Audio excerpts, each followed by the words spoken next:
இந்த மொத்த ஆபரணங்களை அணிந்தால் பிருந்தாவன திருவிழாவில் நாம் அனைவரும் அழகிகளாக தென்படுவோம். அங்கு இருக்கும் ஒளிகளுக்கு நிகராக நாம் எல்லோரும் ஜொலிக்க போகிறோம்.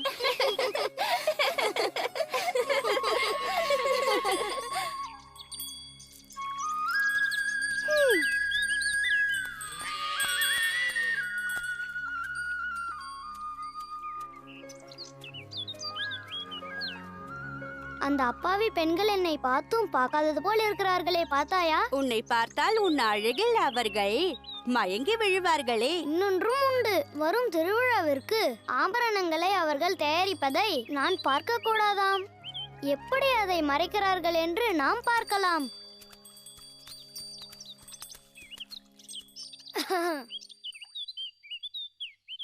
தடங்களாக வந்ததற்கு என்னை மன்னித்து விடுங்கள். ஆனால் தங்களுடைய இந்த ஆபரணங்கள் என்னை கவர்ந்து இழுத்து இங்க வர வைத்தது. நானும் என் நண்பர்களும் கொண்டாட வேண்டும் என்று நினைக்கிறோம். ஆதலால் சில முத்துக்களை எங்களிடம் பகிர்ந்து கொண்டால் நாங்களும் உங்களுக்கு இணையாக அழகாக தெரிவோமே. சுபலாவும் மதுவும் அழகாக இருக்க வேண்டும் என்று எண்ணுகிறார்களா? நான் அவர்களை பற்றி கூறவில்லை. நான் கூறியது அம்சையும் அருணியையும். கோபிகளே, உங்களுக்கு ஆபரணங்கள் மீது அவ்வளவு பிரியமா? நான் உங்களிடம் கெஞ்சி விண்ணப்பித்தும் கூட இந்த கன்றுக்குட்டிகளோடு பகிர்ந்து கொள்ள மாட்டீர்களா? நீ கெஞ்சி கேட்பதில் தவறில்லை கிருஷ்ணா.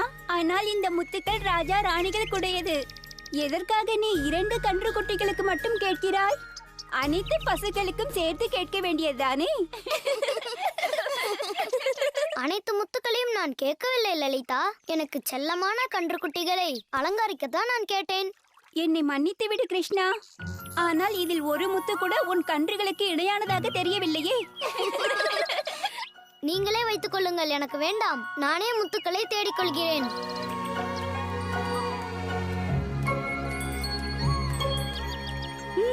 பகிர்ந்து கொள்ள விருப்பமில்லையோ? கன்றுக்குட்டிகளையும் மதிக்கவில்லை, என்னையும் மதிக்கவில்லை. ஆனால் என் கைவரிசையை காட்டிய பிறகு அவர்கள் மரியாதை கொடுப்பார்கள்.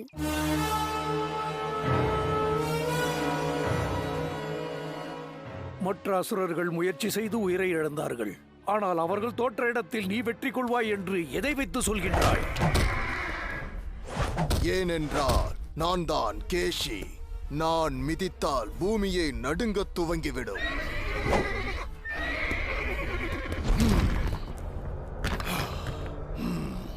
நான் உங்களுக்கு யமனாக பிறந்தவனை தேடி பிடிப்பேன் மகாராஜா. அவனை கண்டுபிடித்து என் காலடியில் போட்டு நசுக்கி விடுவேன். முத்துக்கள் காய்க்கும் மரமா? முத்துக்கள் எப்பொழுதும் மரங்களில் காய்ப்பதில்லை கிருஷ்ணா. என்னை நம்புங்கள் அம்மா. உங்கள் முத்துக்களை கொடுங்கள். அதை தோட்டத்தில் விதைத்து அறுவடை செய்து திருவிழாவிற்கு அனைத்து பசுக்களையும் நான் அலங்கரிப்பேன். அடடா என் செல்ல கண்ணா, முத்துக்கள் பழங்களைப் போல் மரங்களில் காய்ப்பதில்லை. அவை கடலுக்கடியில் சிப்பியில் இருந்து எடுக்கப்படுகின்றது. தயை காட்டுங்கள் அம்மா. அதை எனக்கு கொடுங்கள். வெறும் 3 நாட்களில் அது காய்க்க தொடங்கும். பிறகு நினைத்து பார்க்காத அளவுக்கு முத்துக்கள் கிடைக்கும். நீ எதை கேட்டாலும் என்னால் முடியாது என்று சொல்ல முடியாது என் செல்ல கண்ணா. மிக்க நன்றி அம்மா, மிக்க நன்றி.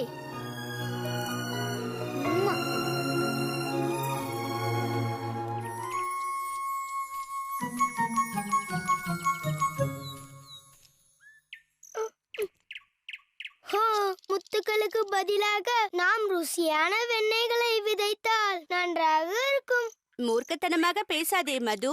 வெண்ணெய் மரத்தில் காய்ப்பதில்லை, உன் வயிற்றில் தான் இருக்கிறது.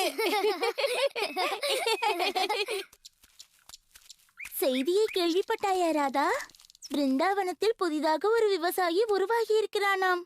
அவன் முத்துக்களை விதைக்கின்றானாமே.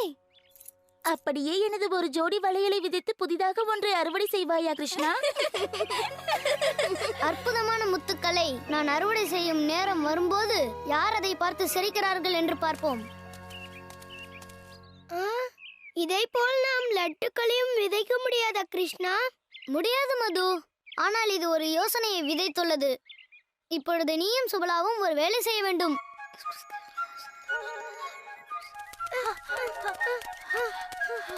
கோபிகளே, நில்லுங்கள். விதைக்க எங்களிடம் மேலும் முத்துக்களை கேட்கப் போகிறாய் என்றால் எங்களிடம் இல்லை. இல்லை இல்லை, அது எங்களிடம் நிறைய இருக்கிறது. ஆனால் உங்கள் பானையில் சுமந்து செல்லும் பாலை கொடுக்க முடியுமா என்று கிருஷ்ணன் கேட்க சொன்னான். விவசாயி வேலையை செய்துவிட்டு களைப்பாக இருக்கிறாரோ? இது அதற்காக அல்ல, விதைத்த முத்துக்களுக்கு பாலூற்ற வேண்டும் என்றான்.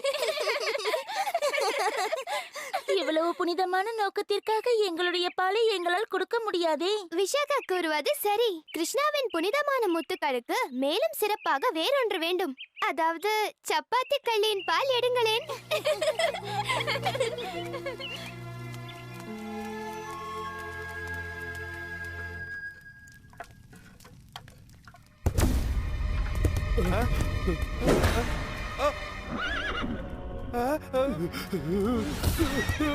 தாளவனத்தில் இருக்கும் ஊழியர்கள் ஒரு சிறு பாலகன் தேனுகாசுரனை கொன்றதாக நான் கேள்விப்பட்டேனே. அவன் பார்க்க எப்படி இருந்தான்? அவன் தலையில் மயிலிறகை வைத்திருந்தான். மஞ்சள் நிற வேட்டி அணிந்திருந்தான். கூட புல்லாங்குழலும் வாசித்தான்.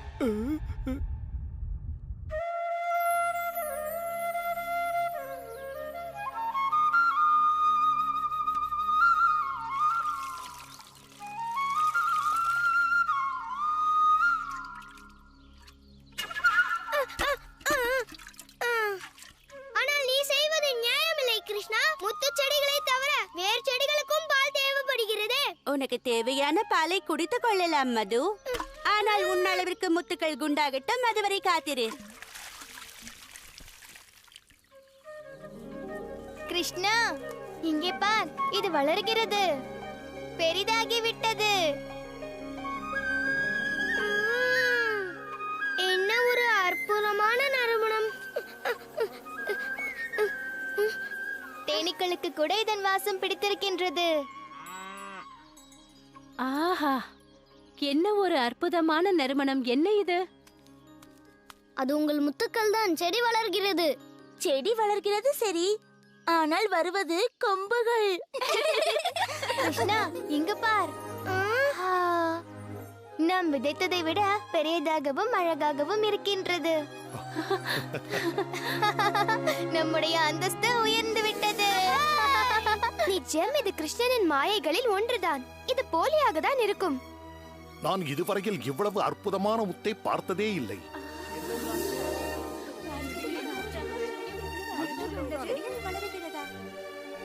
நான் பயந்தது சரியாகிவிட்டது. கிருஷ்ணனின் முத்துக்களுக்கு முன்னால் நம்முடைய முத்துக்கள் சாதாரணமாகிவிட்டது. ஒருவேளை அவனிடம் கெஞ்சி கேட்டால் அவனிடம் உள்ள முத்துக்களை கொடுப்பான் அல்லவா? அவனை நாம் எப்படியெல்லாம் கேலி செய்தோம். இனி அவன் நமக்கு கொடுப்பது கிண்டலாக மட்டும்தான் இருக்கும். நடக்கும் திருவிழாவில் நம்ம எல்லோரும் பார்த்து கேலி செய்வார்கள். அப்படி நடக்காது ராதா. இவையெல்லாம் கிருஷ்ணன் தோட்டத்தில் கிடைத்த முத்துக்கள். இது சுலபம்தான்.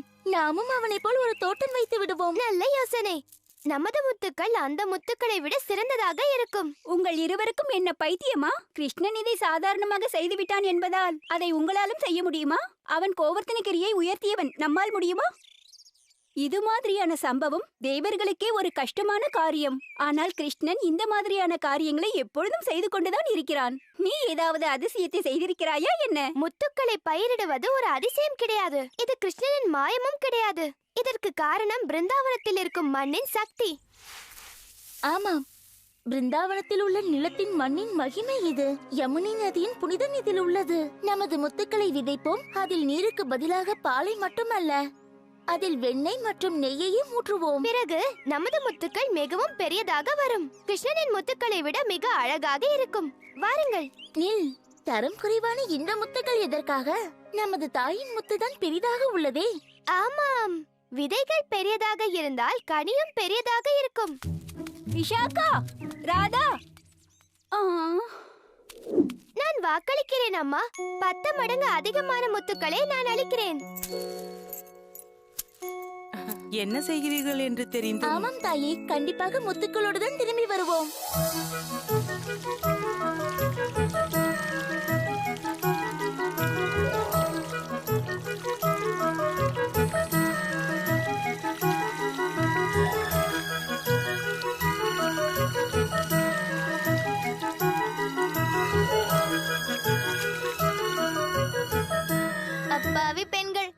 நாட்களாக செய்கின்றனர். வளர்ந்தது எல்லாம் வெறும் புற்கள் மட்டும்தான். ஆனால் அவர்கள் ஊற்றும் வெண்ணெய், நெய் இதையெல்லாம் சேர்த்து பார்த்தால் அவைகள் ருசியாக இருக்குமே. இது பெரிய பிரச்சனை ஆயிற்று. அவர்களுக்கும் முத்துக்கள் காய்க்க வேண்டுமா? இல்லை, அவர்கள் ருசியான வெண்ணெயையும் நெய்யையும் வீணாக்குகிறார்களே. கிருஷ்ணா, என் ஆருயிர் நண்பா, நீ உனது மஞ்சள் வேட்டி, புல்லாங்குழல் மற்றும் மயிலிறகை தருவாயா? ஓ, நீ மிகவும் புத்திசாலி மது. முத்துக்களை அறுவடை செய்ய ஒரு எளிய விவசாயியிடம் அவர்கள் வெண்ணெயும் நெய்யையும் பகிர்ந்து கொள்ளலாம்.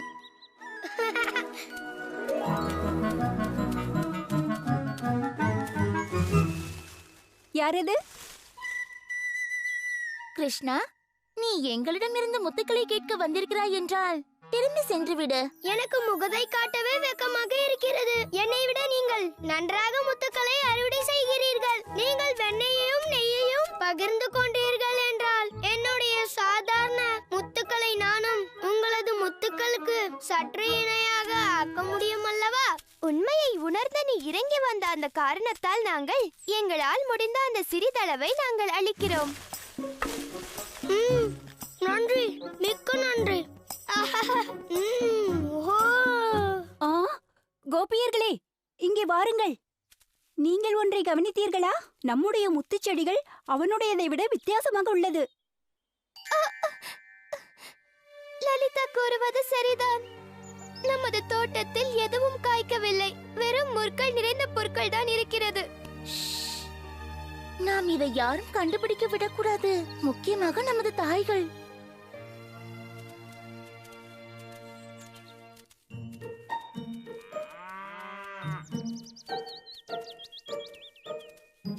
மனமார்ந்த வாழ்த்துக்கள். உங்கள் அறுவடை சிறப்பாக இருந்ததாக கேள்விப்பட்டேன். உங்களுக்கு யார் கூறினார்கள்? ஒரு சிறிய கிளிதான். பாவம், காலில் முள் தைத்திருந்ததாம். வேண்டாம். வாருங்கள் தோழர்களே, திருவிழாவிற்கு பசுக்களை அலங்கரிக்க வேண்டும்.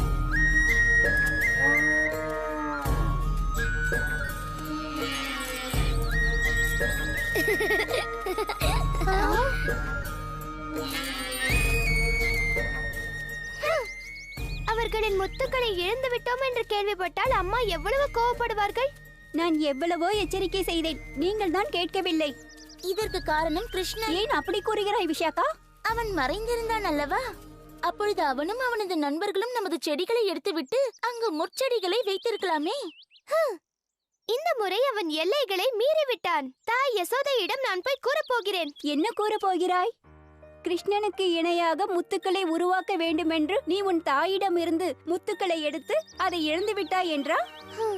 லலிதா கூறுவது சரிதான். கிருஷ்ணன் நம்மை ஏமாற்றினானோ இல்லை நாம் நம்மை ஏமாற்றிக் கொண்டோமோ, எல்லாமே ஒன்று மட்டும்தான். நம்மிடம் இப்பொழுது முத்துக்களே இல்லை. கையில் முத்துக்கள் கிடைக்கவில்லை என்றால் நம் தாய்கள் நம்மை மன்னிக்க மாட்டார்கள்.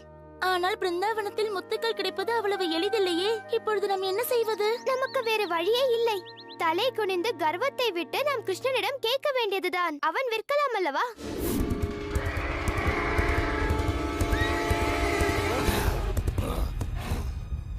அந்த பாலகன் எங்கே?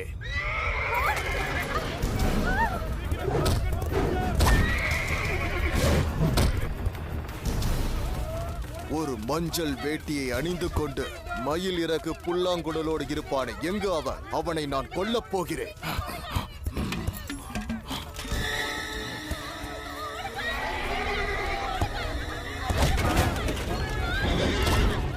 வேகமாக யமுனை நதிக்கரைக்கு செல்லுங்கள். வெண்ணையும் நெய்யும் எவ்வளவு ருசியாக இருந்தது. இன்னும் ஒரு மாதத்துக்கு இது எனக்கு தேவைப்படாது.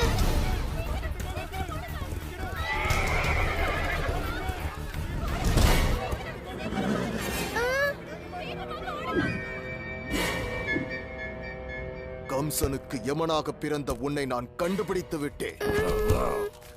நான் அவன் இல்லை. இல்லை, நிச்சயமாக நீ கம்சனை அழிக்க பிறந்தவன் இல்லை. ஏனென்றால் எனது காலடியில் போட்டு நசுக்கிய பிறகு நீ யாரையும் கொல்லப் போவது இல்லை.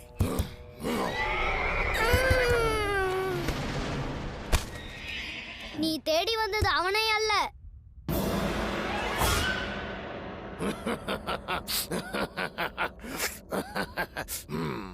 அந்த இன்னொரு பாலகன் பார்ப்பதற்காகவாது பலசாலியாக இருந்தான்.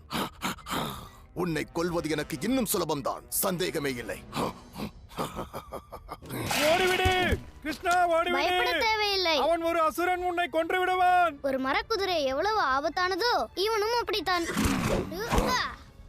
இந்த குதிரை எவ்வளவு பெரிய ஆபத்தை விளைவிக்கப் போகிறது என்று உனக்கு தெரியாது.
நீ அவனை கொன்று விட்டாய் கிருஷ்ணா. நானா அவனை கொன்றேன்? முழுவதுமாக இல்லை நண்பா. ஆனால் நீ அழகான மாறுவேடம் போட்டு அவனை என்னிடம் அழைத்து வந்து விட்டாய். உன்னை போல் இருப்பதாக இனி நான் மாறுவேடம் போடவே மாட்டேன் கிருஷ்ணா. அதனால் எனக்கு எவ்வளவு வெண்ணையும் நெய்யும் கிடைத்தாலும் சரி. நல்ல முடிவெடுத்தாய் மது, இதுதான் உனக்கு சரி.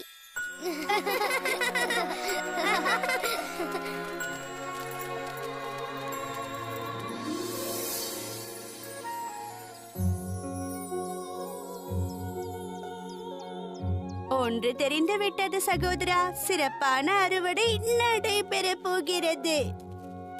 உண்மைதான். பாவம், நம் கோபியர் பெண்களின் அறுவடைதான் தோல்வியில் முடிந்தது. முத்தை உண்ணும் பூச்சிதான் அதை உண்டிருக்க வேண்டும். மிஞ்சியுள்ள முத்துக்களை கிருஷ்ணன் விற்கிறான் என்று கேள்விப்பட்டேனே சுபலா. அதில் சிறப்பானவையை வாங்க நாங்கள் இங்கு வந்திருக்கிறோம். அதற்கு விலையாக உன்னால் என்ன கொடுக்க முடியும்? வெண்ணையும் பாலும் மட்டும் கொடுக்க கூடாது. நீங்கள் தானே எங்கள் பசுக்களுக்கு முத்துக்களையும் எனது வேளாண்மைக்கு சிறு பாலையும் அளிக்க மறுத்தவர்கள். அந்த கோபியர்கள் நீங்கள் தானே. என் முத்துக்களை நான் யமுனையில் எறிவேனே தவிர உங்களுக்கு நான் எப்பொழுதும் கொடுக்க மாட்டேன். ஆனால் அதற்கு பதிலாக தங்கம் தருகிறோம். உங்கள் செல்வங்கள் அனைத்தும் உங்கள் வீட்டில் இருக்கும் பொருட்களையும் சேர்த்தாலும் என்னுடைய முத்துக்களை வாங்க முடியாது. எதற்காக நீ எங்களிடம் இப்படி பேசுகிறாய் கிருஷ்ணா? புரிந்து கொள் கிருஷ்ணா. இந்த முத்துக்களை வாங்கிக் கொண்டுதான் நாங்கள் எங்கள் அம்மாவிடம் கொடுக்க வேண்டும். அதனால் விலையை கூறு. உங்கள் தாயிடமா? அது வேறு விஷயம் ஆயிற்றே. தாய் என்று வந்துவிட்டால் நான் உடனே ஒரு பிள்ளையாக மாறிவிடுவேன். நான் சொல்வது சரிதானே? கிருஷ்ணனுக்கு அவன் தாயின் மீது மட்டுமல்ல, அனைத்து தாய்களுக்கும் நான் சிறப்பான முத்துக்களை அளிக்கிறேன். மிக்க நன்றி கிருஷ்ணா. மிக்க நன்றி கிருஷ்ணா. நீ பரந்த உள்ளம் கொண்டவன். அது எனக்கு தெரியுமே. ஆனால் நன்றி எனக்கு தேவையில்லை. அதை உங்கள் தாயிடம் கூறுங்கள்.